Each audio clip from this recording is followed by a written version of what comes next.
we going, guys? Mickey F. Not Cartel. Back on the Gas Beer Review. I'm going to review the first of the wet hop harvest ales, and this is the London Ale.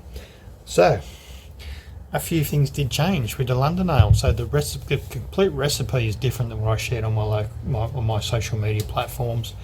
The hopping schedule is totally different as well. There's no way that we're going to be able to create a recipe using fresh wet hops. The program or the app that I use, which is Grainfather, it doesn't work that simply with wet hops. We ended up with putting in the figures that I used, the weights that I used, 500 grams in total of wet hops went into this beer.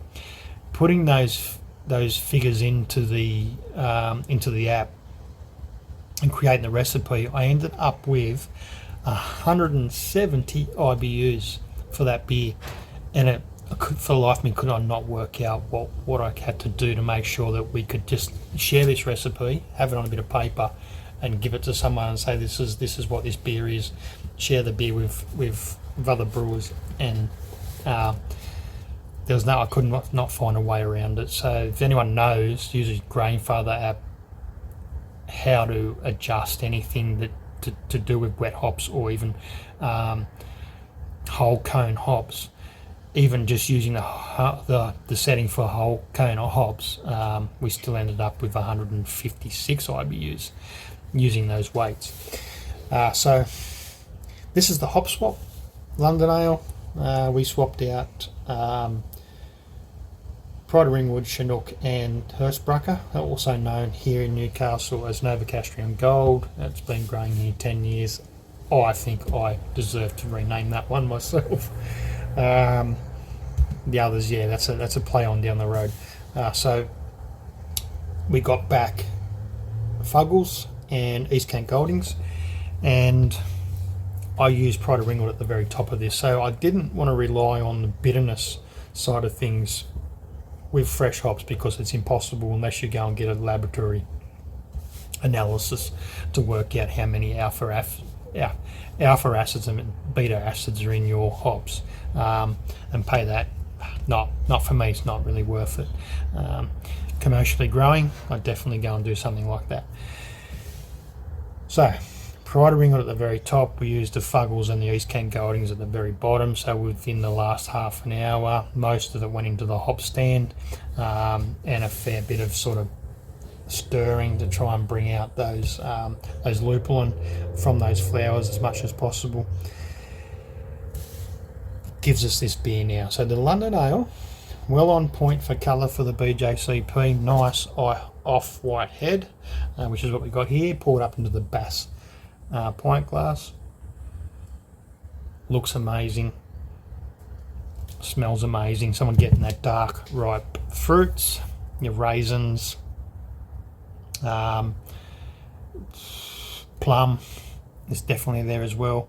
Slightly woody, earthy, spicy coming from those hop varieties, and there's some floral notes there, but predominantly, because it's that traditional recipe, one we've pulled from actual BJCP guidelines, it is throwing everything within those descriptions of those guidelines, which is what I really wanted to aim for. So we went with a very basic recipe to begin with, and now we've ended up with one that was more traditional. So pretty much that same brewer that developed this style, this is his recipe. A London Ale. So the London Ale can go all the way up to jet black, black as a night sky, and then down to this one. So this one is very much on that. Those following my other social media platforms, I've put a couple of photos up, one on the Hop Cartel Facebook page, the other one on the Hop Cartel Instagram storyline. I've put up the scale from the BJCP app, and this one sits bang right on. So there's a side by side. There's what you'll find is the darkest representation to the lightest representation. We're on the lighter end of the scale, but the description also says that these can be black, can be a brown ale with the black appearance, but it doesn't show up in that scale. So I'm happy that it's well within that scale. Let's go in for a taste.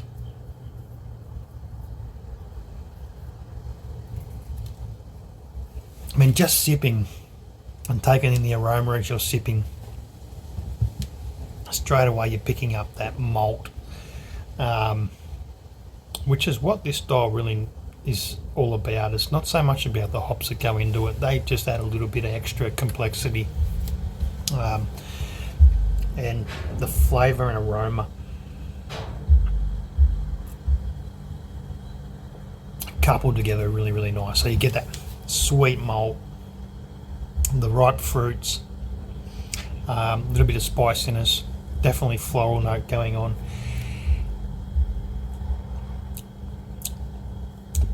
Definitely got the coffee in there. So there is the Marisota Carafa 3 Red X and a little bit of chocolate malt gone into this.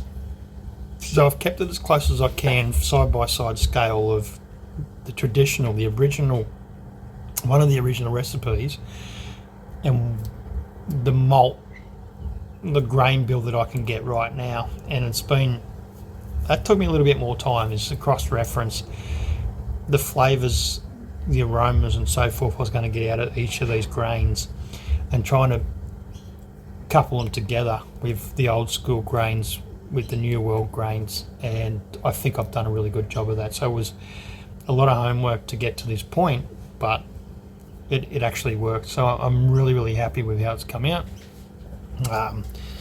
We're going to transition into a little bit cooler weather as we hit, like it's hot in the sun, but it's got this breeze. It's really nice. So this beer is really suiting today's weather here in Newcastle, and I've probably picked a good day to enjoy it, as much as it's still quite young in the keg. It's only going to develop and get better, there's no doubt about that. And really, really nice.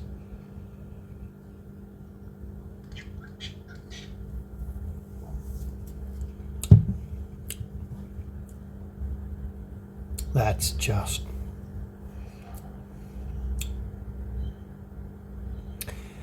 reminiscent of a cask ale that I had up in Hunter Valley a couple of years ago, and so much different than other cask ales that I've had.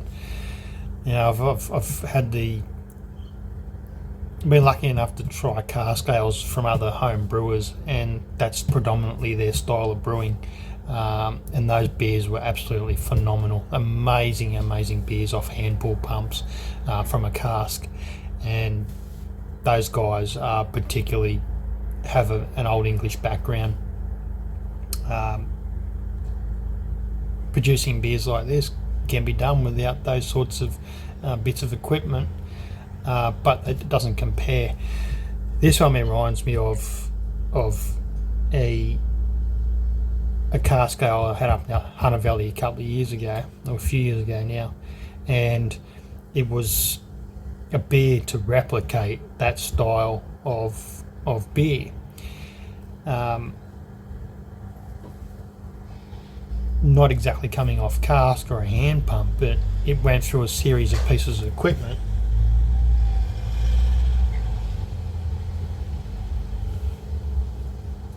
that, sorry, just something alerted me out there, that would copy basically what you get.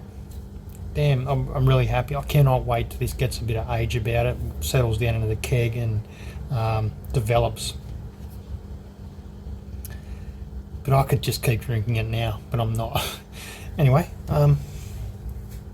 that's the first of the wet hop harvest beers. London Ale. Cheers.